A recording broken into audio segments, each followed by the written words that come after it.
Hi everyone, welcome to this channel. In today's video, I'm gonna show you how to download Paxful application. Keep watching the video without skipping and don't forget to subscribe our channel by hitting the subscribe button and also press the notification bell icon so that you'll never miss any videos from us. Let's begin the video. In order to download Paxful application, go to the Play Store. Since I'm an Android user, so I'm opening Play Store. If you are iPhone user, then go to the App Store and here in the search box type in Paxful app.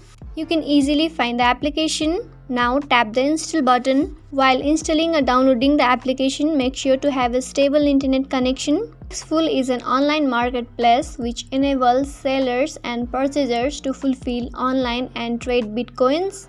It is a peer-to-peer cryptocurrency marketplace and a universal money translator.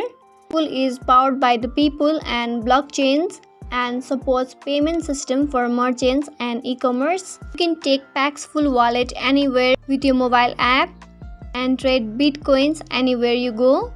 I'm downloading this wallet in Android device. You can also download in your PC or computer. You can see the ratings and reviews of the application. Once the app gets installed, tap open button. After creating your account, you can easily use this wallet. In this way, you can quickly download Paxful wallet. I hope you found the video useful. If you do so, go ahead and give us a thumbs up. And if you have any feedbacks or comments, you can comment down in the comment section below. I'll see you guys soon with another video. Till then, keep watching. Bye bye.